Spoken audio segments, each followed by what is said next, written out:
C'era una volta una ragazza che abitava nel granaio di una villa antica di 500 anni in Toscana, che voleva trasformare un bagno moderno in un luogo di bellezza artigianale, sereno e incantevole quanto la campagna su cui affacciava.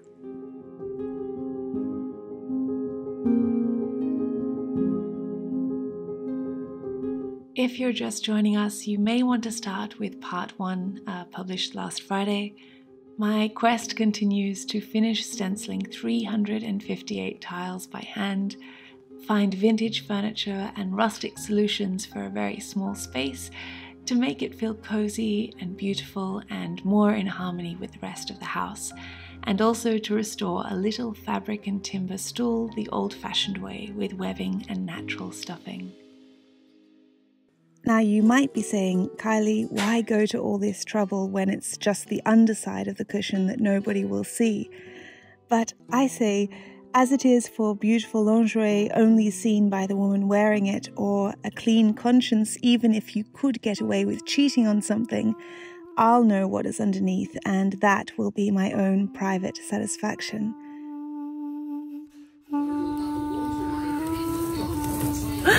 Attenzione! Ah!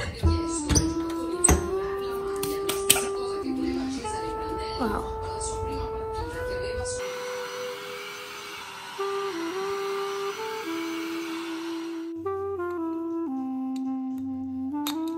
Whether it's hand-painted tiles or this stool lovingly restored, I believe being in a room of things crafted by hand makes one feel nurtured and calm. At least it does for me. I don't know if you're the same. Ce la fai a piantarlo così? Sì. Brava. Pronto? Sì.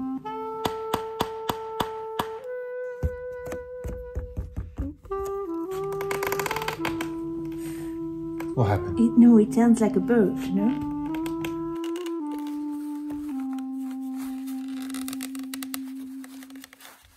Bellissimo. Vediamo come sarà.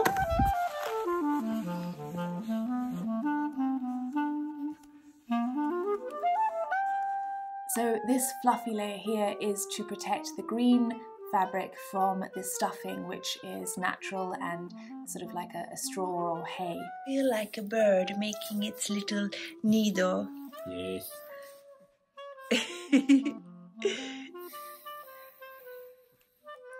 Life with Kylie. Yes, what do you want to say about it? An adventure every day. Sunday evening, building a nest in a chair. Clementi? No, okay. I'm just saying how amazing is doing sempre qualcosa di nuovo che non si sa come fare, che se poi non funziona succede un casino, perché uno bestemmia. Ma che casino! No, non succede nulla, non No, ti sei no. mai arrabbiata.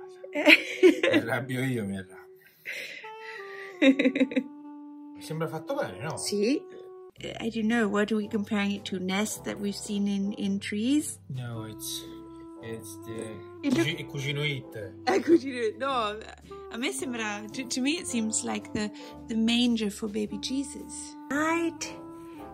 We'll see you in 100 years. Ma aspetta, se funziona 100 years. Forse l'anno prossimo. No, forse fa 5 minuti. Quando ci siamo seduti e è uscito tutto fuori. Volete ever? No, ma non chiuderà mai a questa maniera. Ok, aspetta. My job is lying on the fluffiness to squash it. Now, the last part. Tucking it into bed. Questa è la parte più difficile. Sì.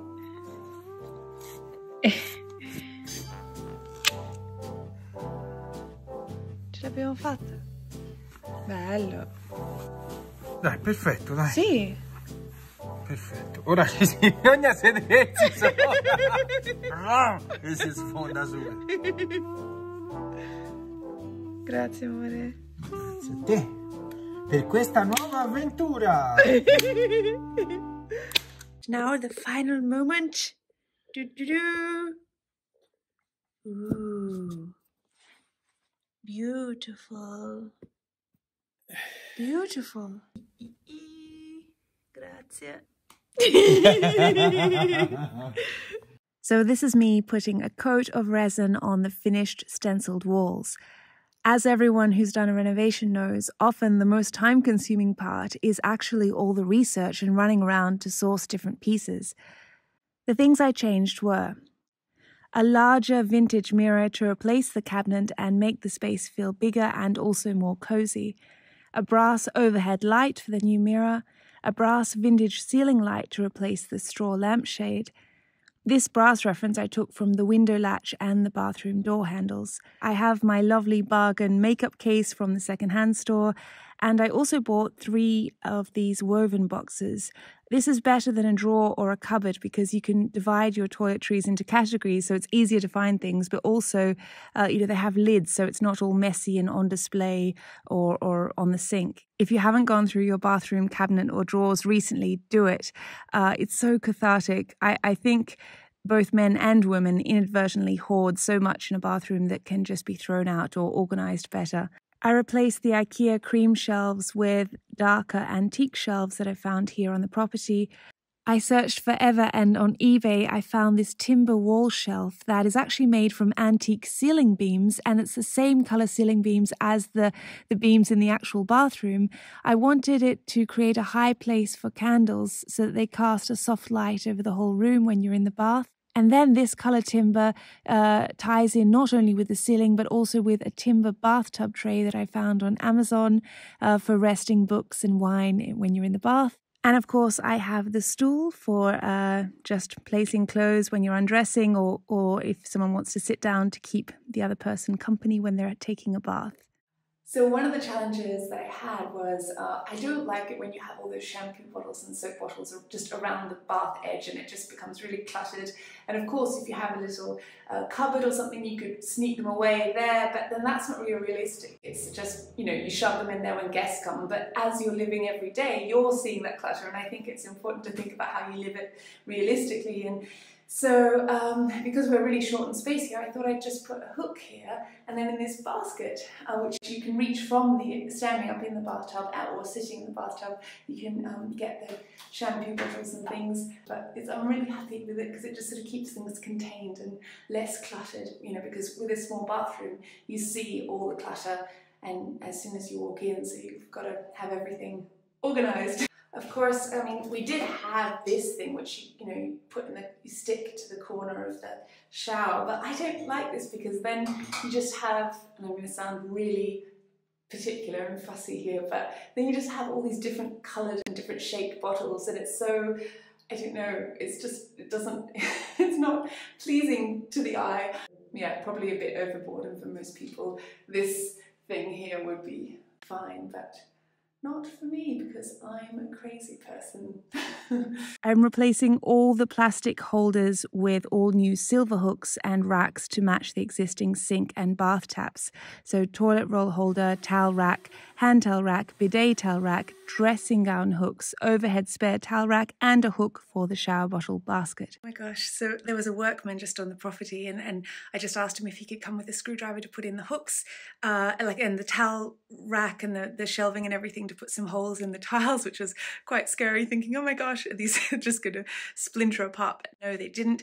And I was so happy. I had to hide how happy I was because I thought he's going to think I'm crazy, just like almost in tears over a towel rack. But But do you know what? It is a big deal, because it's like now all the hard work is done, and this finishing like phase where you're just putting on the little touches, the little details, and it starts to come together and feel complete. And then I bought a cream rug that is the same cream as the walls above the tiles to put just underneath the toilet. And then we changed the plastic toilet cistern for a ceramic one, and we also got a lovely wooden toilet seat instead of the plastic one. I remember when we were living on the boat when I was young, and we had been using a bucket in the cockpit that you just empty overboard each time. And for my 10th birthday, one of my presents was a pump flushing toilet. And if you've ever lived on board a sailboat, you know that this is a big deal. So yes, I have a history with toilets, and I was quite excited about these changes. Someone said to me, "Oh, Kylie, why are you going to this trouble? Because you're not, I'm not married, and wasting time and money and so on." But I've always been of the opinion, and this doesn't just go for relationships. This is also with anywhere I've lived in Italy, or anywhere actually in the world, Japan and London and wherever, Monaco.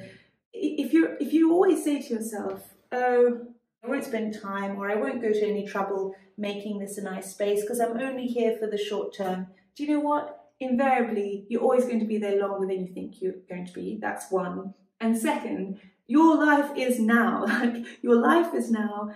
The feelings you have when you walk into a bedroom, a kitchen, a bathroom, this is affecting how you treat people, how you feel about yourself, how you feel about everything, how you go about your day. And so obviously you don't want to be wasteful, but I think for me it really works just to think, my life is now. Don't always be looking to the future and saying, "Oh, when I have this, when I'm married, then I'll invest in this," or when I'm at an ideal weight, then I'll invest in and taking care of myself, or getting the clothes that I've always wanted. No, it's like, and to a certain extent you have to sort of just say, well, I'm going to make the best of the present, because anything could happen. So many people write to me and say they have serious illnesses, and it just really puts things in perspective, and you think, gosh, don't delay, like don't defer things. I thought I should address what some of you were saying about Guido helping me more, but keep in mind, this is sort of my work. I mean, being artistic and doing all this and sharing it with you is sort of, I work on it full time, and he has his work, and also it's something I've heard a lot, that this archetype of the Italian male who takes advantage of a woman and doesn't know how to look after himself, and he's just looked after by his mother. But you know what? I have to say, in my experience, that archetype doesn't exist as much these days in Italy. Perhaps it might have been the case in Italy, 10, 20 years ago, or a different generation. But my generation, like the males I'm friends with or have dated or have seen my friends in Italy date, they're very independent because they're marrying a lot later, and so they are inevitably living outside of the family home, and they're traveling, or they're just living without a woman for 10, 15 years of their life and settling down later. And all the Italian men I know, I mean, they look after themselves. They know how to cook. They know how to clean, and they also they also treat women pretty well, I think, in my experience. I mean, one of the things I really love about Guido is that he's definitely not lazy, and he really is a team player. I think that's a wonderful thing in a relationship, is when someone does something around the house, they're not doing it with that sort of sentiment of, "Oh, I'm helping you out by," which can sometimes happen with males and females.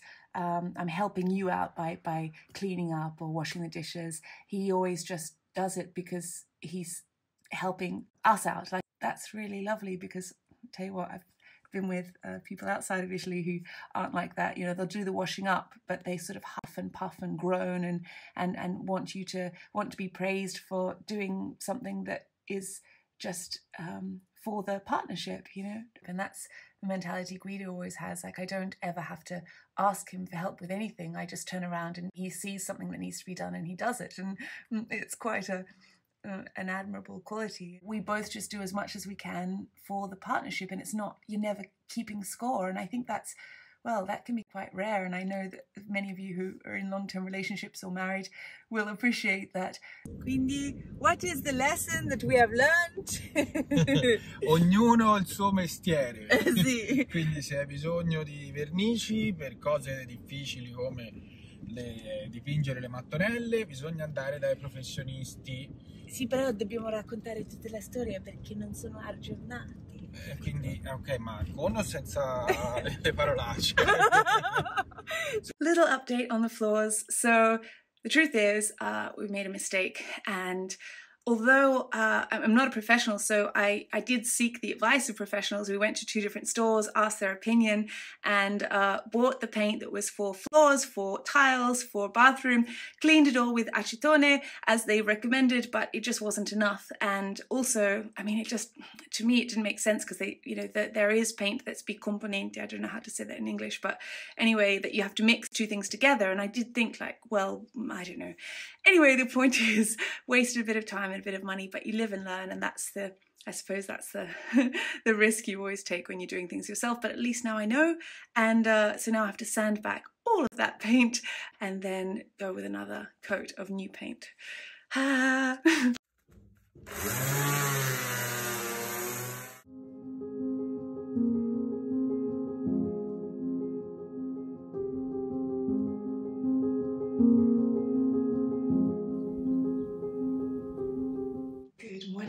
It is Saturday morning and I've abandoned the electric sander. It just wasn't making enough progress, and instead I found it's a bit slow, but it's sort of more it's having more results with this, just chipping it off.